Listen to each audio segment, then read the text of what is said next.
अमेरिकी राष्ट्रपति Donald Trump ने भारत और पाकिस्तान के बीच संघर्ष विराम कराने का दावा किया था। ट्रंप के इस दावे को भारत सरकार कई बार खारिज कर चुकी है, लेकिन इसके बावजूद बार बार वही सवाल पूछा जा रहा है।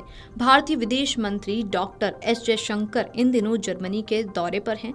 जर्मनी में भी उनसे यही सवाल किया गया, जिस पर विदेश मंत्री जयशंकर के जवाब ने पत्रकार की बोलती बंद कर दी। दरअसल जर्मनी के एक अखबार के पत्रकार ने डॉक्टर जयशंकर से सवाल किया कि क्या दुनिया को भारत और पाकिस्तान के बीच संघर्ष विराम के लिए अमेरिका को धन्यवाद देना चाहिए। इस पर विदेश मंत्री डॉक्टर जयशंकर ने कहा कि संघर्ष विराम के लिए भारत और पाकिस्तान के सैन्य कमांडर्स के बीच सीधा संपर्क हुआ था और उसी में संघर्ष विराम पर सहमति बनी थी। उससे पहले हमने प्रभावी तरीके से पाकिस्तान के मुख्य एयरबेस और एयर डिफेंस सिस्टम को निशाना बनाया था। इसलिए संघर्ष विराम के लिए मुझे किसे धन्यवाद देना चाहिए? मुझे लगता है कि भारतीय सेना को, क्योंकि ये भारतीय सेना द्वारा की गई कार्रवाई ही थी जिसके चलते पाकिस्तान ये कहने को मजबूर हुआ कि हम लड़ाई रोकने के लिए तैयार हैं। बीती 22 अप्रैल को जम्मू कश्मीर के पहलगाम में पाकिस्तान समर्थित आतंकियों ने 26 निर्दोष पर्यटकों की हत्या कर दी थी। इसके जवाब में भारत ने 6 और 7 मई की मध्य रात्रि पाकिस्तान में स्थित 9 आतंकी ठिकानों पर हमला किया। इसके बाद पाकिस्तान ने आतंकियों के समर्थन में भारत के कई शहरों और सैन्य प्रतिष्ठानों को निशाना बनाने की कोशिश की, लेकिन भारत ने उन हमलों को नाकाम कर दिया। इसके बाद भारत ने पाकिस्तान के कई एयरबेस को निशाना बनाकर और उसके एयर डिफेंस को तबाह कर उन्हें घुटनों पर ला दिया, जिसके बाद पाकिस्तान की सेना के कमांडर्स ने भारतीय समकक्षों से बात की, जिसमें दोनों पक्षों में संघर्ष विराम पर सहमति बन पाई।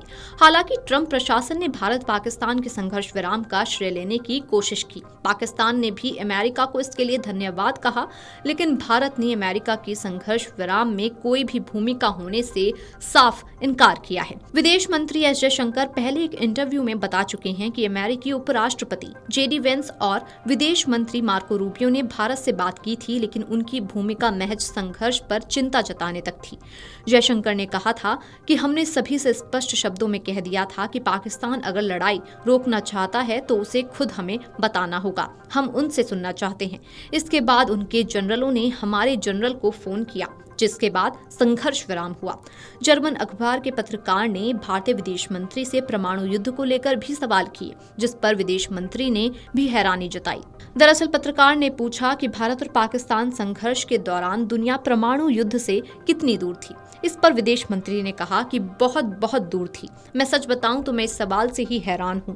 हमने आतंकी ठिकानों को सटीकता से तबाह किया और किसी नागरिक को नुकसान नहीं पहुंचाया। इस दौरान ऐसा कोई कदम नहीं उठाया गया कि संघर्ष बढ़े। इसके बाद पाकिस्तानी सेना ने हम पर हमले किए, लेकिन हमने उन्हें दिखाया कि हम क्या कर सकते हैं और हमने उनका एयर डिफेंस सिस्टम तबाह कर दिया। उनकी मांग पर गोलीबारी रोकी गई, लेकिन इस दौरान कभी भी परमाणु हमले की कोई बात नहीं थी। ऐसा नैरेटिव है कि अगर हमारे इलाके में कुछ भी होगा तो उसे सीधे परमाणु युद्ध से जोड़ दिया जाता है। ये बात मुझे बेहद परेशान करती है, क्योंकि इससे आतंकी गतिविधियों को बढ़ावा मिलता है। इसके बाद विदेश मंत्री ने अपने चिरपरिचित अंदाज में पश्चिम को आईना दिखाते हुए कहा कि अगर परमाणु युद्ध का कहीं खतरा है तो वो आपके हिस्से में है, क्योंकि यहाँ बहुत कुछ घटित हो रहा है।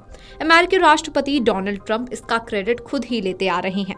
इस्लामाबाद ने भी अमेरिका को धन्यवाद दिया, जबकि नई दिल्ली का कहना है कि इसमें अमेरिका की भूमिका चिंता जताने तक ही सीमित थी। जयशंकर ने एक अन्य इंटरव्यू में ये भी बताया कि अमेरिकी विदेश मंत्री मार्को रूबियो और उपराष्ट्रपति जेडी वेंस से बातचीत हुई थी, लेकिन दोनों ने सिर्फ चिंता व्यक्त की थी।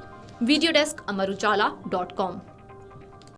अगर आप ये वीडियो YouTube पर देख रहे हैं तो हमारे चैनल को सब्सक्राइब कर बेल आइकन दबाएं और Facebook पर देख रहे हैं तो हमारे पेज को लाइक करें।